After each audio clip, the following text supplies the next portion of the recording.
All right, movie lovers, buckle up because The Owners opens with a heist so poorly planned, it's a miracle these friends can tie their own shoes. This group is made up of Gaz, who looks like he's fighting for custody in his third divorce, Nathan, your classic wannabe leader, and Terry, whose only skill seems to be bringing bad ideas to the table. They've got their eyes on a countryside home owned by an old couple, Dr. Richard and Ellen, and they're convinced there's a safe full of cash inside. Terry's genius plan is based on intel from his mom, who cleans for the couple. That's right, he dragged his friends into this mess because he overheard his mom mention a safe once. Seriously, how does this guy become the brains of the operation? Anyway, Terry claims the couple always goes out to dinner on Fridays, so they figure tonight's their shot. But then Mary, Nathan's girlfriend, rolls up, and let me tell you, she's not here for this nonsense. Turns out Nathan stole her car for this heist. Mary's like, I'm late for work, give me my keys, you idiot. And Nathan, in peak man-child fashion, goes, babe, I need it for business. Bro, no! You don't look like you've worked a day in your life. Hey, Mary figures out what's going on and is all, seriously, a robbery? But instead of bailing like any sane person, she reluctantly agrees to stay in the car because Nathan promises it'll only take 20 minutes. Sure, Jean. We all know that's code for everything is about to go horribly wrong. The boys break in using a key hidden under a flower pot because, of course, this old couple didn't watch enough Dateline to know better. But here's the kicker. Terry has no idea where the safe actually is. He basically dragged them here on a hunch, and now everyone's like, wait, what? Gaz, who's clearly hanging on by a thread emotionally, starts breaking random stuff, including a bunch of dollhouses in a room labeled Kate. And honestly, the dollhouses didn't deserve this. Meanwhile, Terry stumbles across the safe in the basement. Cue some brief celebration until they realize it's a combination lock, not the electronic safe Gaz brought tools for. At this point, Gaz is losing it, yelling at Terry like it's his fault. Dude, your plan was already Swiss cheese. Did you expect the cleaning lady to leave a sticky note with the safe combo? They try every trick in the book to open it, but fail miserably. Terry suggests the obvious, let's leave. But Nathan and Gaz are like, we didn't come all this way for nothing. So what's their brilliant plan B? Wait for the elderly couple to come home and force them to spill the code. Because yeah, that always ends well. Until then, they kill time by watching TV upstairs. Yep, just casually chilling in a house they broke into. Honestly, the audacity is almost impressive. At this point, I was rooting for the old couple to come back and teach these clowns a lesson. Spoiler, they absolutely do. So outside the house, we've got Mary, the only person here with any sense, yelling for Nathan to hurry up because it's already dark. Terry, still clinging to the last shred of decency in this disaster, offers to drive Mary to work, but Nathan shuts him down like, nah, bro, she's fine. Oh, sure, let's ruin her life and her career. Classic Nathan. Nathan, being the smooth-talking genius he is, convinces Mary to come inside. Now she's hesitant because, breaking and entering isn't exactly couple goals, but eventually she agrees. And what's the first thing this clown does? Starts making out with her. Like, bro, read the room. You're mid-heist, and Terry's third-wheeling so hard he looks like he's reconsidering his entire life. Poor guy just wanted to steal some cash, and now he's a guest at Nathan and Mary's awkward PDA fest. Meanwhile, Gaz, who's always one meltdown away from flipping a table, finds a photo of the couple's late daughter, Kate. Instead of, I don't know, showing respect, he teases Terry like, hey, this your type? Seriously, dude, is nothing sacred? Terry then reveals that Kate passed away, which is dark, but also foreshadowing, because this movie is about to get even messier. And then plot twist, Mary drops a bombshell. She's pregnant.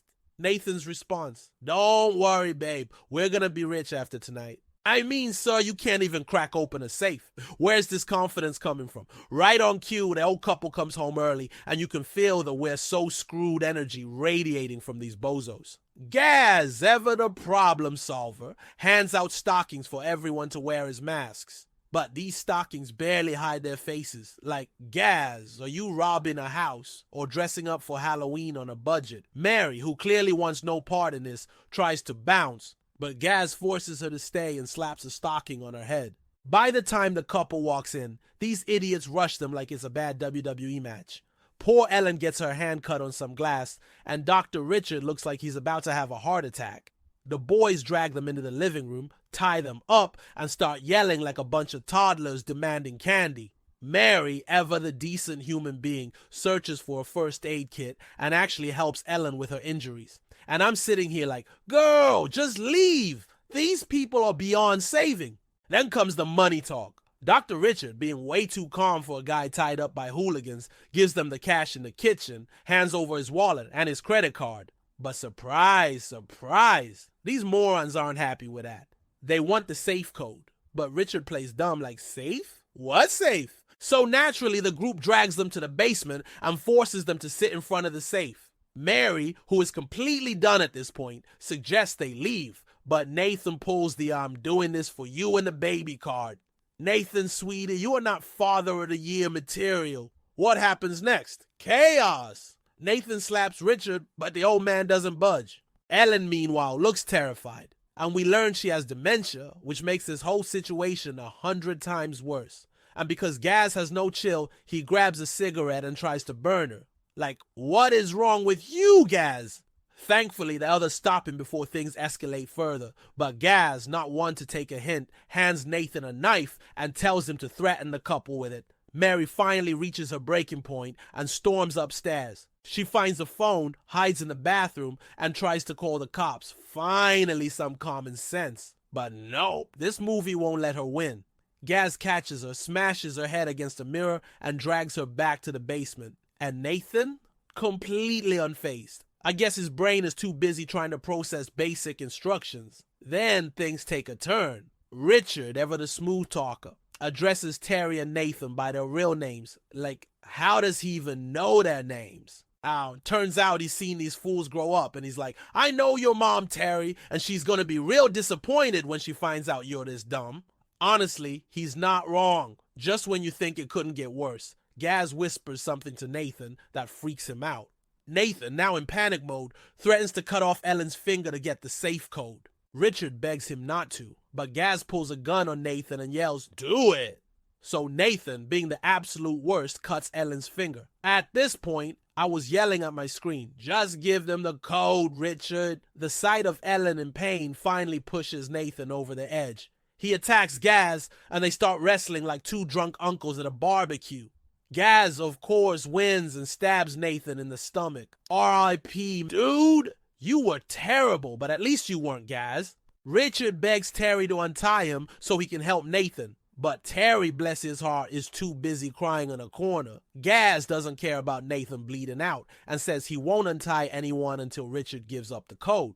Faced with no choice, Richard finally gives in and reveals the combination. And Gaz, oh, he's ecstatic. You know, because nothing says I'm winning at life, like stabbing your friend and threatening old people. Meanwhile, Richard is pleading with Terry to do the right thing, but Terry just sits there sobbing like this is the worst day of his life, which, to be fair, it absolutely is. This is where things really spiral, but we'll save that for the next part.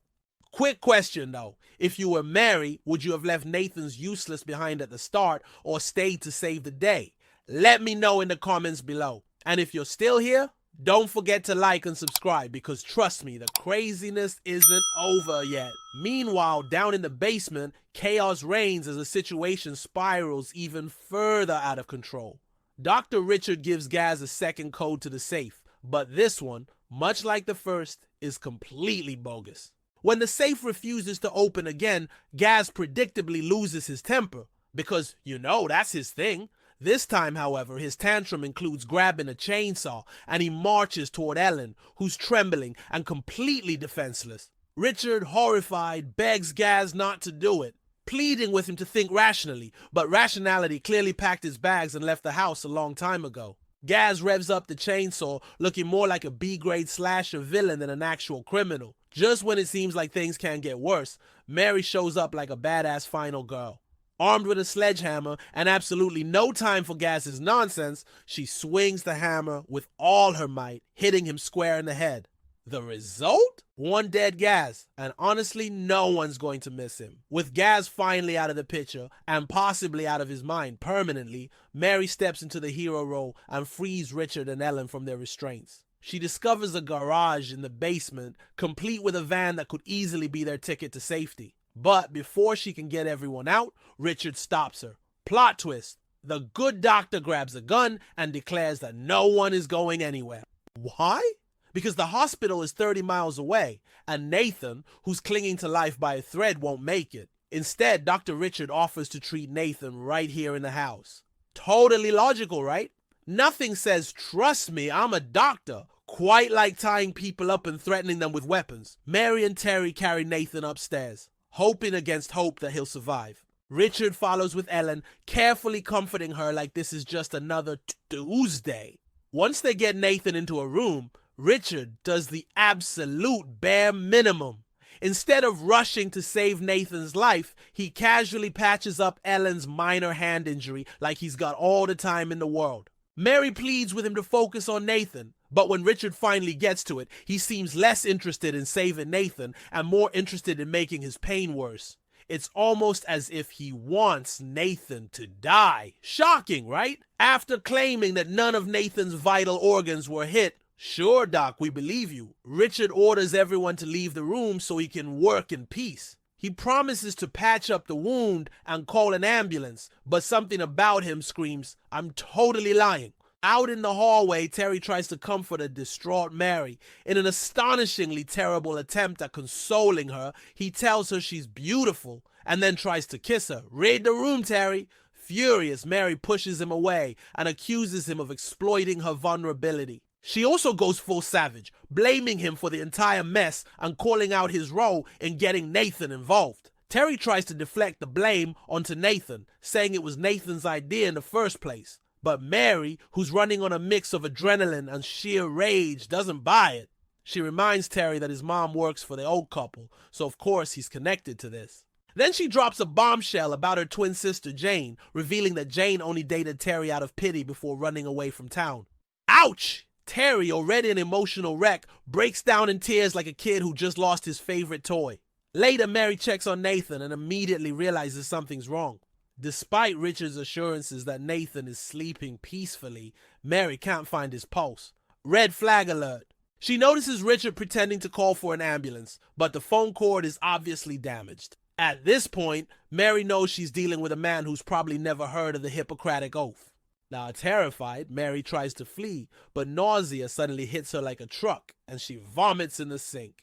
Richard, ever the gentleman, offers her some suspicious-looking medicine to calm her down, but she wisely refuses. As if things couldn't get weirder, Mary walks in on Ellen giving Terry an injection in his butt, treating him like he's a 5-year-old. Richard, in his usual creepy manner, casually explains that it's just an analgesic to calm him down. Sure, Doc, totally normal. Desperate for an ally, Mary asks Terry for his phone, but he admits that Ellen took it. Frustrated and running out of options, Mary tries to convince Terry that Nathan is already dead. But before she can do much more, the old couple appears out of nowhere and invites them all to sit down for tea. Because nothing says psychotic hostage situation quite like a nice cup of Earl Grey. At the dinner table, Richard shows off a picture of his late daughter Kate, reminiscing about how sweet and special she was. Things take an even darker turn when he pulls out a scrapbook filled with photos of young girls who have gone missing in the area. Among the photos, Mary spots one of her twin sister Jane. Cue the horror movie music. Overwhelmed with fear, Mary demands her phone back, insisting she needs to call Nathan's mom. But Richard and Ellen casually ignore her and tell her to drink her tea like a good girl. When Mary tries to bolt for the door, Richard overpowers her with unsettling ease and locks her in a cupboard under the stairs. To everyone's surprise, Terry agrees to watch over Mary, seemingly switching sides faster than you can say Stockholm Syndrome. Meanwhile, Richard leads Ellen upstairs to tuck her into bed like this is just another cozy night at home. Spoiler alert, it's not! Alright, buckle up because we're about to wrap this wild ride with some savage commentary on this mess of a finale. The final act kicks off with Mary, still locked in the Harry Potter cupboard of doom, trying to guilt-trip Terry, the human disaster, into letting her out. But, surprise, Terry's still big mad about her friend-zoning him. Bro, you're bleeding out, paralyzed, and stuck in a house with geriatric serial killers, and your biggest concern is Mary liking Nathan? Talk about misplaced priorities. Anyway, Terry notices his legs are numb. Gee, you think? And just assumes Ellen, the toxic grandma, accidentally gave him a little too much butt juice. Mary's like, no, Terry, they're trying to kill you too. But he's still Team Evil AARP. Then comes the hallucination flashback. Terry starts imagining Mary as Jane, aka his ex-girlfriend and Mary's twin sister, because that's not creepy at all. Mary, desperate to GTFO, plays along with his delusions. The tactic works because Terry is the human equivalent of a soggy cardboard box, and he finally lets her out. But wait, Terry's drug legs don't give up without a fight. This guy is basically a wobbly toddler as he tries to chase Mary upstairs. When he finds her in Kate's cursed room, he still thinks she's Jane and tries to kiss her. Bro, stop! Read the room. You're drugged, delusional, and literally about to choke on your own stupidity. But before we can roast him further, the house suddenly turns into a DIY escape room from hell. Smoke grenades, metal shutters, hazmat suits. Ellen and Richard are now retirement home ninjas. The teens are flailing, choking, and somehow not dying as they stumble through the chaos. Terry, ever the simp, insists they save the couple. Yes, Terry the serial killer's priorities. Mary goes full final girl mode and manages to yoink Ellen's mask after smashing her with a vase. Grandma's not down for long though, because apparently evil runs on Geritol and vengeance. Ellen injects Mary with God knows what, and now Mary's on the struggle bus too. Cue the kitchen brawl. Mary ties Ellen to the oven like she's preheating her for Thanksgiving dinner and slams a door on Richard's hand so hard one of his fingers pops off. Yes, you read that right. She straight up Thanos snaps his finger into oblivion, and somehow he's still kicking. At this point, Mary is wobbling like a drunk flamingo, but she's determined. She drags Terry's floppy self into the van, opens the garage door, and just as you think she might make it out, bam! Terry shoots her. Yup, Soggy Terry pulls the full Benedict Arnold and puts a bullet in her from the back seat.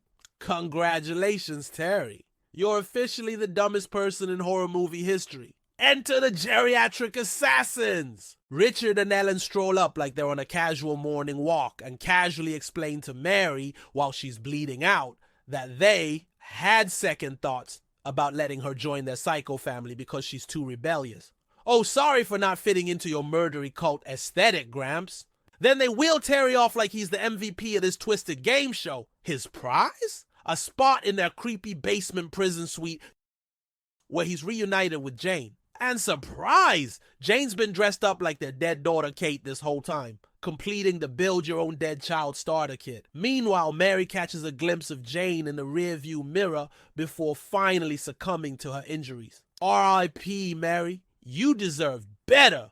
Cut to a week later. Terry's mom shows up at the house to clean and casually mentions her son's been missing. Richard and Ellen sipping lemonade like they didn't just bury 3 teens in the backyard. Brush it off with, oh, kids these days, always running away. And she's like, you're right, they're so silly. Lady, call the cops. The final shot? The psycho couple smiling at each other, probably planning their next Craigslist babysitter trap. And that, folks, is the dumpster fire conclusion of The Owners. This movie is proof that horror characters don't need a supernatural killer to meet their end. Plain old stupidity works just fine. Mary tried her best, but between Terry's buffoonery and the unkillable geriatric duo, she never stood a chance. And Terry? Congratulations. You're not just the worst boyfriend ever. You're also officially a cautionary tale for why red flags shouldn't be ignored. Thanks for watching. See you next time for another round of cinematic chaos.